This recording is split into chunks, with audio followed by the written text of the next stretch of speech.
네, 마태복음 10장 강의 자료 2번 자료의 6페이지 들어갑니다.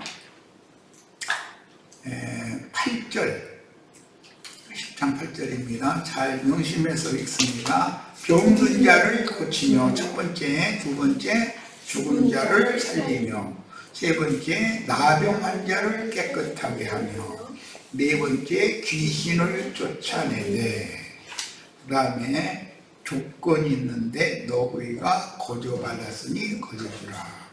무엇을 거저받은 거죠? 네 가지를 거저받았어요.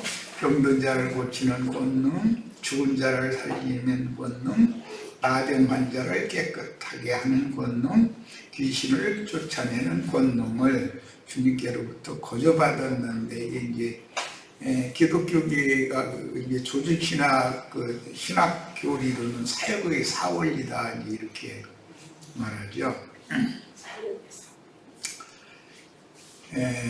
우리는 이제 이런 말씀이 모두 병든 자, 죽은 자, 나병 환자, 그 다음에 귀신을 쫓아내준 것 등등, 이게 다 영적인 일이라고 우리는 이해를 하지만, 세속교계는 육신적인 일로 이걸 해가지고 신유은사를 행한다, 이런 등등 많은 이상한 생각을 가지고 이상한 사람들이 많이 나타나죠. 하나님 말씀을 오해하면 그만큼 엉뚱한 사람들이 많이 생겨날 수 있다는 것을 참 보여줘요. 사도들에게 임하신 사명과 함께 맡기신 권위인데, 이제 조금 전에 소개한 것처럼 이제 조직신학 교리를 가르칠 때는 신학교에서는 사역의 사원리여가지고서 굉장히 강조하는 내용이죠. 이 네 가지를 사도들에게 주님께서 거저 주었다는 거예요. 이것을 나가서 행하는 것이 전부 거저 행해라, 돈 받고 하지 말고 거저 행해라, 이런 내용인데,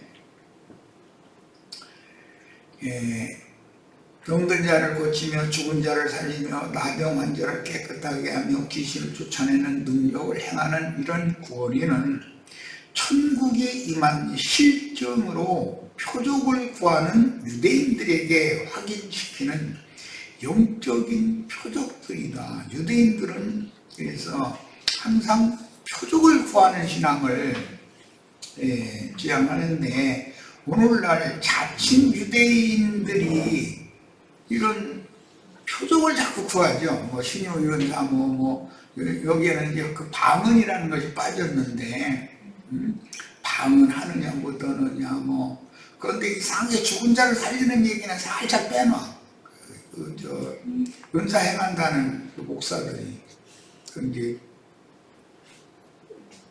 자기 아버지 어머니 사랑하면은, 저희 아버지 어머니 죽었다 소리 들으면 얼른 가서 살려야 되잖아. 그럼 저희 아버지 어머니 살았어야 되는데, 이게 문자대로 그렇게 해서는 안 맞는 것을 알 수 있죠. 소록도에 가서 신방 집집마다 다 다녀가지고 나병 환자 다 낫게 해야 되잖아. 근데 소록도에 와 나병 환자들 그냥 있어. 그리고 저희가 귀신 들렸으면서 귀신 쫓아낸다고 사람들 잡아다가 막 두들겨 패고 어쩌고 이런 말도 있고 그러더만. 하나님 말씀을 오해하면 그렇게 엉뚱한 이상한 짓들이 일어나는 거죠. 하나님은 영이시니까 당연히 영적인 말씀을 하시는 것이지, 육신적인 이런 것을 자꾸 주장을 하면 안 되죠. 그래서 거저받았으니 거저 주어라 라는 말씀에서 보듯이, 혈통적인 유대 교인들의 행습이 오늘날에는 자칭 유대인의 회에 속한 발람과 니골라당에게 유전되며, 싹군들의 교리를 맹신하는 기독교인들이 여전히 표적방언, 육적인 질병을 치료하는 은사, 뭐 신유의 은사다 이렇게 흔히 말하죠. 이런 표적을 구하는 신앙에 몰두하고 있다. 특히 나병 환자 이야기는 구약 성경에 아주 많이 나오죠. 레위기 13장에서 주로 이제 설명을 하고 있는데, 욥에게는 악창이 났다 이렇게 번역을 했어요. 그 악창이라든지 히스기야가 악성 종기가 났죠. 그 다음에 우시야의 이마에 문둥병이 발했다 이렇게 돼 있고, 그래서 그는 결국에 갇히고 그 아들이 북종을 돌본 이야기가 이제 구약 성경에 나오죠. 나만 장군이라는 사람이 또 문둥병 병자였었죠. 여러분, 모든 말씀을 종합적으로 볼 때 문둥병이라는 것은 교만한 영을 징벌하는 하나님의 징벌이라는 의미를 갖고 있어요. 그래서 이제 계시록에서도 보면 16장에 보면 아픈 것과 그 종기로 인하여 하늘의 하나님께 순종하는 것이 아니라 대적을 하는 내용이 기록이 되고 있죠. 그러면 이런 악성 종기로 비유되는 독종이라고 이제 이렇게 설명했는데, 독한 종기죠. 종처가 잘 낫지 않고 그렇게 부어오르고 사독하고 탈을 자꾸 잡고 이제 그런 경우는 하나님께서 교만한 영을 징벌하는 하나의 표상으로 본다는 거죠. 그러니까 하나님은 모든 교만한 자를 낮추시는 방법으로 이런 문둥병을 보낸다라는 걸 알 수가 있어요. 그러니까 쉽게 말해서 문둥병 환자를 깨끗하게 한다라는 것은 그 교만성을 낮춰서 하나님 앞에 복종하게 하는 것을 의미한다. 귀신을 쫓아내는 것도 사람 불러다 놓고서 뭐 귀신 들렸다고 사람을 뭐 안찰한다고 해가면서 매주를 하고 이제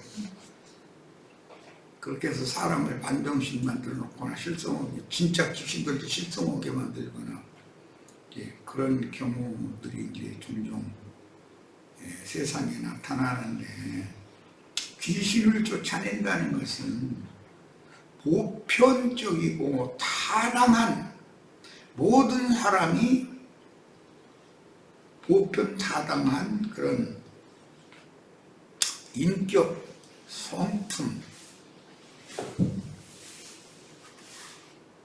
이런 것에서 반하는 좀 독특하고 모든 사람이 다 수용하고 인정하기 어려운 어떤 독특한 생각을 갖고 있는 사람들이 있는데, 그런 이상한 사고를 가지고 있는 사람들의 생각이 곧 귀신이다 이거예요. 그게 귀신이라는 게 어떻게 생긴 것이 아니고, 사람이 어떻게 귀신을 어떻게 봐. 보편타당한 세상 사람들이 생각하는 일반 상식에서 너무나 벗어나는 엉뚱한 생각이 곧 귀신이다 이거예요. 그걸 쫓아내줘야 된다는 거예요. 그러면 그런 엉뚱한 사고와 생각을 쫓아내고 맑은 생각을 갖게 해줘야 된다 이런 말이지, 문자대로 귀신 쫓아낸다고 이렇게 뭐 세상적으로도 귀신 들렸다고 괜히 저 하늘 쳐다보면서 희희대고 웃고 가고 뭐 시우리고 다니고 뭐 이런 사람들이 있는데, 물론 그게 다른 어떤 신과 잡신과 그 사람 나름대로는 교제를 좀 하는 중이거든. 뭔가 딱 끊임없이 뭐라고 말을 해가면서 돌아다니고 이런 사람들 있잖아요. 이런 사람들은 예기치 않은 정신 충격을 갑작스럽게 심하게 받거나 그러면 이제 돌았다고 이제 흔히 말하죠. 그런 경우인데, 그런 경우는 그건 표상인 거고, 실제로는 보편타당한 상식에서 벗어난 어떤 사고 사상을 가지고 있으면 그게 귀신에 잡혀있는 상태다라는 거예요. 오늘날 우리들 주위에도 보면은 태극기에다가 뭐 성조기 들고, 이 추운데 올같이 추운 날도 이러고, 아까 조금 전에 텔레비전 보니까 그러고, 돈도 좋지만 그게 무언가의 어떤 신에 붙잡혀 있기 때문에 그러는 거 아니에요. 그 정신력으로 그러는 거거든, 그게. 그럼 보편타당한, 일반적으로 누구나 다 인정하고 보편타당한 그런 사고와 생각이 아니다 이거예요. 그 사람들의 생각은 보면 들어보면. 예, 그런 사람들을 다 고쳐서 깨끗게 해줘야 된다.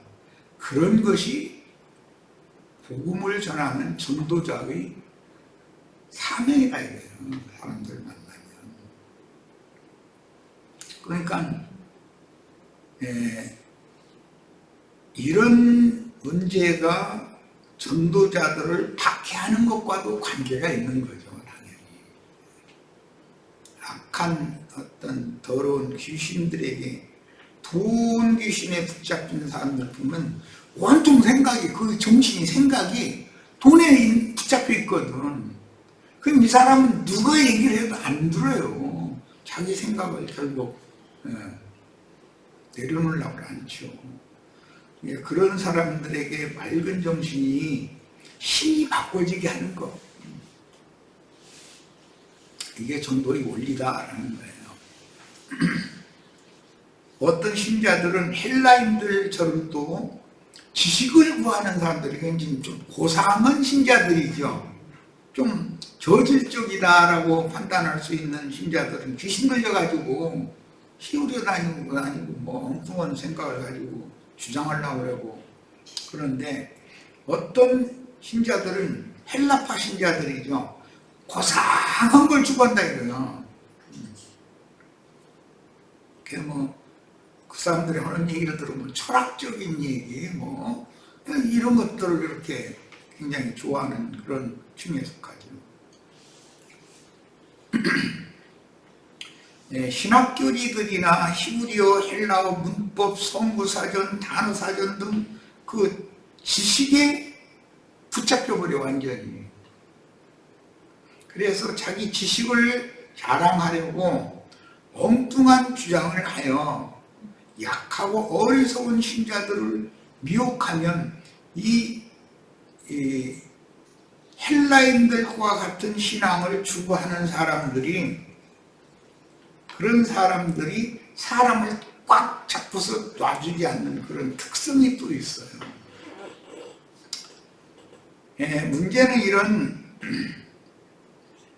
세상 교리들에 미혹당한 신자들을 자기에게로 끌어모아 다른 교리들을 가르치는 자들은 반드시 지식장사를 하게 마련이고, 그게 바른 지식이면 대학교 교수님 해야죠. 그렇잖아요. 그런데 사람들 불러 모아가지고 그럴싸한 어떤 지식으로 사람들을 사로잡고 사람들을 미혹해가지고 그걸 가지고 하나님 말씀을 대입시켜서 말장난을 하거든 자꾸. 그런데 우리는 분별을 잘 해야 되겠어요. 이런 모든 것들이 유효하고 적절하게 하나님을 아는 일에 도움이 된다면 그걸 활용하고 사용하는 것이 무엇이 나쁘겠어요. 예를 들어 돈 귀신이 붙잡혔다. 돈이라는 게 나쁜 게 아니잖아요. 돈 자체가 뭐가 나빠요. 돈이 있으면 남에게 누를 끼치지 않을 수가 있고 또 남을 도와줄 수도 있고, 돈이 없으면 속된 말로 민폐 끼칠 수밖에 없게 되잖아요. 그러니까 어떤 것을 정죄해도 안 되지만 그것에 너무 몰두하고 집착하면 사람이 맑은 사고와 온전한 정신으로 세상 삶을, 모든 만물을 보는 그런 관점이 뒤틀려 버린다는 거예요. 그런 사람들을 하나님의 정한 어떤 기준이라는 것이 있기 때문에 그게 이제 보편 타당한 인간 세상의 상식이다 이렇게 말하는데, 어떤 기준이, 뭐든지 어떤 기준이 있거든, 선이. 그 지나는 짓을 해서는 안 되는 거죠, 당연히. 자, 이제 9절로 10절 갑니다. 너의 전대에 금이나 은이나 봉을 가지지 말고 여행을 위하여 배낭이나 두버릇이나 신이나 지팡이를 가지지 말라. 이는 일꾼이 자기의 먹을 것을 받는 것이 마땅함이니라. 이런 말씀 때문에 일방적으로 이런 말씀을 문자대로 해석하면 흔히 목사들이 이거 봐라 이런 구절이 있지 않냐. 자기네들은 세상의 일을 하면 안 되고 일꾼이 자기 먹을 것을 받는 것을 마땅하다고 했지 않냐. 이 말씀만을 강조하는 거예요. 그러면 자기가 지금 하나님 일꾼이니까 강대상에서 설교를 하면 설교 값을 받는 것이 당연하다 이렇게 말씀을 이제 그쪽으로 끌어나가면 거저받았으니까 거저줘라는 말씀과는 상치되잖아 벌써. 그러니까 이런 모든 문제가 사람들이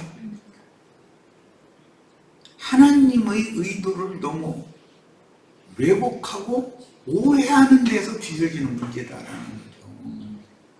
하나님은 모든 것이 영과 정신에 관한, 청결한 영과 바른 정신에 관한 말씀을 하고자 하는 건데, 문자대로 성경의 모든 말씀을 문자대로 해석하면 이게 서로 상충되고 부딪힐 수밖에 없는 거죠.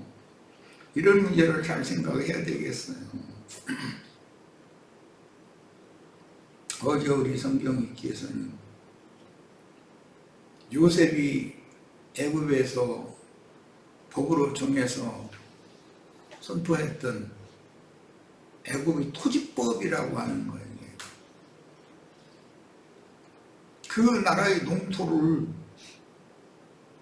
백성들이 농사를 해서 얻은 소득 중에서 5분 1은 국가에 의무적으로 세금으로 내라는 거예요. 우리들이 세상에 사는 동안은 국가에 세금 안 내면 국가가 다리도 놓고 뭐 길도 뚫어주고 뭐 집도 지어주고 여러 가지 국민들이 살 수 있는 항구에 항만시설도 해줘야 되고 다 국민 생활에 그러한 모든 것을 해줘야 되는데 돈 없으면 어떻게 국가 경영이 되겠어요? 이런 것은 표상이고, 하나님 나라도 하나님 나라의 경영을 위해서는 필수적으로 필요한, 하나님이 필요한 세금을 받아야 된다는 것을 상징하는 거잖아. 그래서 이제 영적으로 그걸 해석을 하면 당연히 하나님의 복음의 말씀을 맡은 종들이 나아가서 농사하는 것은, 땅에다 농사하는 건 세상에 씨를 뿌리고 김도 내고 거름도 주고 뭐 해서 뭐 세상 농사법 다 알잖아. 그건 천국 농사에 대한 비유인 거고, 그렇게 해서 얻은 소출이라는 건 쌀이나 보리나 밀 이런 것은 하나의 표상이고, 귀한 알곡이라는 건 영혼이 온전한 영혼이냐라는 걸 말하는 것이지, 문자대로 밀농사할까고 미국 같이 넓은 농토에서는 트랙 타고 비행기로 농사를 짓는데 청삼에 쓰면은 200섬을 만약에 예배당에다가 집집마다 200섬씩 다 갖다 쌓으면 그럼 어떻게 감당해? 그런 말이 아닐 거 아니야.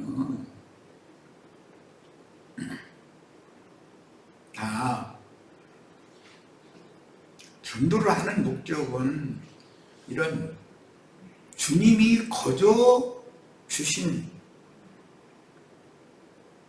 이런 권위를 세상에 나가서 잘 행사해서 그 영혼들을 얻어서 얻은 영혼들을 주님의 것으로 돌려서 주님의 나라를 경영할 수 있도록 하라라는 말이지.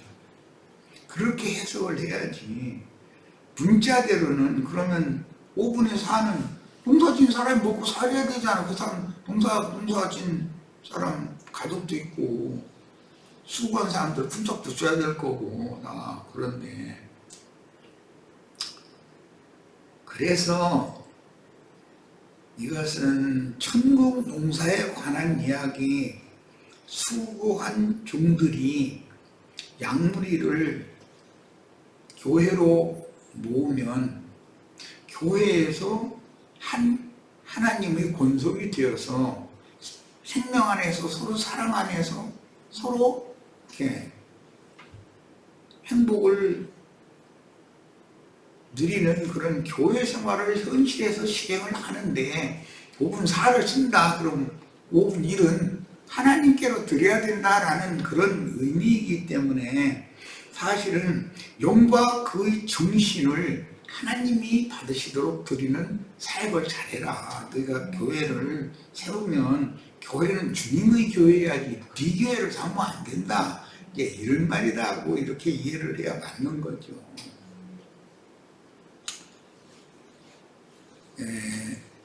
9절 10절에서 전대 금이나 은이나 동을 가지지 말고 여행을 위하여 배낭이나 두보롯이나 시나 지팡이도 가지지 말라 하겠는데 이것은 율법을 지키는 유대인들에게 보내는 사도들에게 하시는 말씀이고 누가복음에는 이와 반대되는 말씀이 또 나오죠. 그럼 모든 말씀을 균형을 잡아서 말씀을 상고할 필요가 있다. 또 그걸 실행할 필요가 있다. 이는 일꾼이 자기 먹을 것 받는 것이 마땅하다 그랬는데 농사를 했으면 곡식을 얻을 소망을 과수원을 했으면 과일을 수확할 소망을 양이나 염소를 쳤으면 양이나 염소의 털이나 그 고기나 우유 등을 얻을 소망을 가지고 하는 것이지 자기에게 아무 유익하지 않는데 뭐라고 그런 식으로 하겠어요. 그래서 하나님은 어떤 일꾼을 불러서 쓰실 때는 거저 부려먹는 분이 아니다라는 얘기예요. 이것은 이제 믿음의 문제인데 유대인들은 행습상 자기 다 동족이니까 행객이 지나가는데 밤이 되면 지파가 다를 뿐이지 다 한민족이잖아요. 그러니까 그게 가까운 자신의 근친이 될 수 있는 거죠. 그래서 어느 마을의 촌장은 해가 지면 나그네가 있으면 그를 자기 집으로 영접해서 재워주고 먹여주고 하는 것이 율법이 정말 의무대로 하는 거예요. 이런 생활을 했어요. 그것은 하나의 표상이니까 예수님은 제자들을 보내면서 너희를 선지자로 영접하면 선지자의 상을 그가 받을 것이고 너희를 제자로 영접하면 제자의 상을 받을 것이다. 그가 영접하는 자가. 그래서 이건 사실이에요. 이런 말씀은 전도자를 다 배척하는 그런 세대가 되면 하나님의 일이 세상에 이루어질 수가 없죠. 다 배척하면. 누군가는 그를 자기 집으로 영접해서 받아들여주고 사람들을 모아서 그가 전하고자 하는 증거를 듣게 해주고 이런 것이 당연히 있어야 되는 거죠. 심지어 이제 사도행전에 보면 고넬료라고 하는 이방인인데도 자기 집에 사람들을 모아놓고 전도자를 자기 집으로 영접을 해가지고 증거를 할 수 있게 이렇게 하잖아요. 바울도 루디아라고 하는 그 자매의 집에 초대되어져서 우리 집에 유하면서 전도해라고. 루디아는 사람들 다 불러 모아가지고 말씀 듣게 해주고 그렇게 해요. 이런 일이 없으면 교회가 확장되어져 나갈 수가 없는 거죠. 어떤 성이나 마을에 들어가든지 그 중에 합당한 자를 찾아내요. 합당한 자가 참 이게 복 있는 자죠. 이제 우리는 이런 말씀을 실행하기 위해서 처음에 우리 모임 시작할 때는 이 집에서 저 집에서 이렇게 집에 있는 교회 생활을 실행을 했는데 그때 나는 제일 행복했었어요. 사실은 그때 육신적으로는 세상에 나가서 힘든 일을 해야만 생계유지가 되는 때였었기 때문에 굉장히 육신적으로는 힘들었지만 집회에 참여하고 집에 오면은 몸이 거뜬하고 그랬었어요. 그래서 이게 하나님이 힘을 주시는구나 그런 것도 내가 여러 번을 느꼈었고 이제 뭐 너무 힘들고 어려움이 계속 되는 중인데 도저히 이대로 가지고는 안 되겠다 싶어서 할 수 없이 이제 집회를 못하게 되면 잠시 접는 수밖에 없지 이렇게까지 각오를 하고 월급 받는 직장 생활을 했는데 그 직장에 들어가니까 여전히 집회를 할 수 있게 해주시더라고요. 그래서 난 그때 이제 놀란 게 있어요. 하나님께서 하시는 일은 사람의 생각 밖에 그런 일을 큰 일을 다 하신다. 그리고 믿음으로 주님께 나의 일을 다 맡기고 주님의 일에 충성하면 그 사람의 심중을 다 살피면서 내 가정사의 일을 주님이 다 책임져 주시는 것을 그때 아주 너무 절실하게 배웠어요. 주님 앞에서. 이제 유대인들에게 보내실 때 주신 말씀과 이제 다른 내용이 누가복음 22장 35절로 38절에 나옵니다. 그들에게 이르시되 내가 너희를 전대와 배낭과 신발도 없이 보내었을 때 부족한 것이 있더냐. 그러니까 전대와 배낭과 신발도 없이 그런 거 갖고 가지 말라고 했을 때 그때 너희가 나갔었는데 부족한 것이 있더냐라고 물어보는 것은 내가 다 너희 생계 문제를 책임지지 않느냐 이 얘기잖아요. 그런데 나는 이 말씀을 몸으로 배웠어야지 그냥 확실하구나 말씀이. 사람 믿음으로 산다는 것이 뭔가를 그때 이제 배우게 된 거예요. 몸으로 배우는 사람과 몸으로 말씀을 경험해서 배운 사람과 그냥 교리로만 하는 사람은 달라요. 다를 수밖에 없어요. 이르되 없었나이다. 이르시되 이제는 이라는 건 이제 시대가 바꿔졌다 그 말이죠. 하나님 하시는 행사가 다른 거죠. 이제는 전대 있는 자는 가질 것이요 배낭도 그리하고 검 없는 자는 겉옷을 팔아서 살지어다. 그랬어요. 여기서 특히 겉옷을 팔아서 검 사라고 그러니까 뭐 베드로가 여기 검 둘이 있나이다 했다 이런 게 아이 되었다 하니 그랬다고 이제 이렇게 기록이 되어 있는데 이 검이라는 게 진리의 말씀 하나님의 성령의 검을 말하는 거고 유대인들이 관습에는 하늘이 번개 칼로 심판을 하는 심판의 칼 그런 걸 표상화시키는 건데 이것은 네 겉옷을 팔아라 라고 하는 겉옷이라는 것은 전도자의 의로운 삶의 본을 통해서 삶을 실제로 그렇게 삶으로 말씀을 살아 이 말이거든요. 그러니까 말씀은 경험으로 취해지는 말씀이 너무 주관적이고 실제적이다라는 거예요. 신학교에서 무슨 신학 교리를 공부하는 것과는 이건 다른 얘기인 거죠. 그러니까 이방인에게 보내어진 사도들은 용접해주는 사람이 있어야 되는 율법과 달리 이방인들은 나그네를 영접하는 그런 법을 지키는 게 없잖아요. 그런데도 주님이 이방 세계의 사도들을 파송을 하실 때는 오히려 배낭도 신발도 전대도 다 가지고 나가라 이제 반대로 말씀을 하시는 걸 보면 이방인에게 전도하는 것이 훨씬 더 사망은 어렵다라는 걸 알 수가 있는 거죠. 그러면 뭘로만 다 이 말씀을 이룰 수 있는가?